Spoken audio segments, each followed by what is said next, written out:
Right. అయితే ఇప్పుడు ఒకసారి మన సీఎం గురించి మాట్లాడదాం. ఏ సీఎం? తెలంగాణ సీఎం గురించి.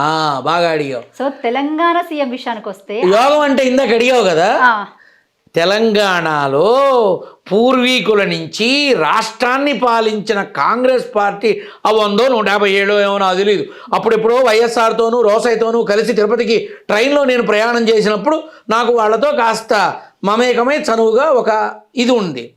కానీ ఏమో ఇంతమంది ఉన్నారే, ఇంతమంది కాంగ్రెస్లో ఇప్పుడు 13 మంది ఉన్నారు సీఎం క్యాండిడేట్లు. అందరికన్నా ఆర్జుడు కురువృద్ధుడు వి హనుమంతరావు తీసుకో, కోమటిరెడ్డి రాజగోపాల్ రెడ్డి కానీ, వెంకటరెడ్డి కానీ, బట్టి విక్రమార్క కానీ, దామోదర్ రాజ వీళ్ళకి నేను వెళ్ళాను. వాళ్ళకు కూడా మంచి చెప్పా. బట్టిగా చెప్పాగా, బట్టి విక్రమ కానీ, పొంగులేటి కానీ, ఇంకోళ్ళు కానీ, ఓ అబ్బా 4 మంది ఉన్నారు. ఏమ్మా తెలుగుదేశం నుంచి కాంగ్రెస్లోకి వచ్చి కాంగ్రెస్కి పిసిసి ప్రెసిడెంట్ అయ్యి ఆ తదుపరి ఇక్కడికి వచ్చి టీడీపీ నుంచి వచ్చి అవేవో ఓటుకి నోటు కేసులని ఫేస్ చేసి ఇన్ని ఇబ్బందులని చూసినటువంటి ఆ మనిషి ఒక్క తాటి మీద పార్టీని నడిపించి సీఎం అయి కూర్చున్నాడు. ఇది యోగం అంటే. ఇప్పుడు ఇంతమందిని కూడా పక్కన పెట్టి ఎందుకు ఆ మనిషికే ఇచ్చారు చెప్పు? ఎందుకు ఆ మనిషి లేరా? వీళ్ళంతా కాదా? పార్టీని ముందుకు పెట్టి నడిపించాడు కాబట్టి. ఏమన్నా పార్టీని ముందుకు పెట్టి నడిపించి ఈ రోజు అదే యోగం. తెలంగాణ రాష్ట్రంలో పార్టీ కొంచెం ఎదిగింది పొదిగింది అంటే దానికి కారణం రేవంత్ రెడ్డి కాబట్టి. యోగం అంటే అదేనమ్మా, ఆ యోగం నడిపిస్తుంది. కష్టపడ్డాడు కాబట్టి ప్రతిఫలం వచ్చిందని అనుకోవచ్చు. ఆ యోగం నడిపిస్తుంది. ఆ యోగం ఎంతకాలం ఉంటుంది? వాని అదృష్టం బాగుంటే చిరకాలం ఉంటుంది. ఇంతకీ అదృష్టం బాగుందా లేదా అంటే ప్రస్తుతం ఆ పార్టీకి సంబంధించిన కొంతమంది వ్యక్తుల మధ్య ఉన్నటువంటి ఆలోచనలు కానీ కొంతకాలం మారుతుంది అని కొంతమంది, నేను చెప్పడం ఎందుకమ్మా, మీకు మాన్యమాలనే వస్తున్నాయిగా. ఓ 2 ఏళ్ల తర్వాత మారుతారు, ఓ 3 ఏళ్ల తర్వాత మారుతారు, ఎందుకంటే బుజ్జగించాలి.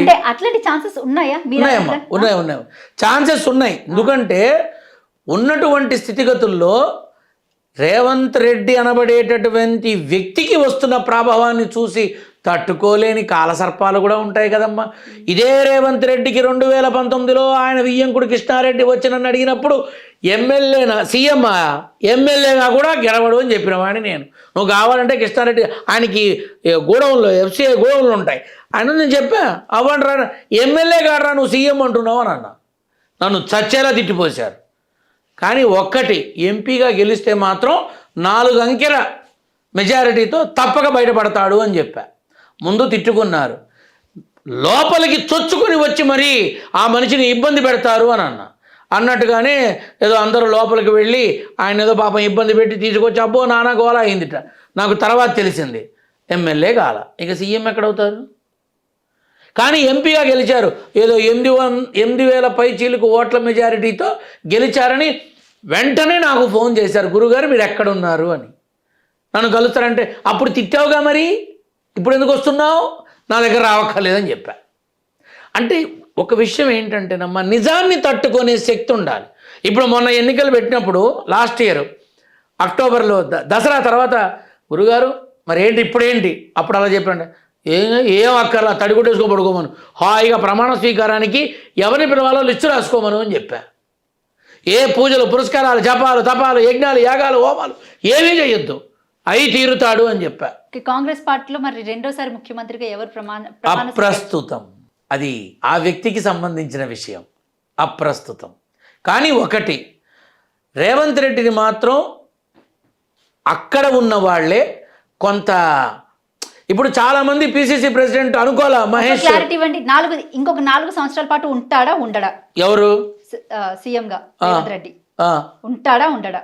కంటిన్యూగా ఉండే ఛాన్సెస్ తక్కువ ఉన్నాయమ్మా.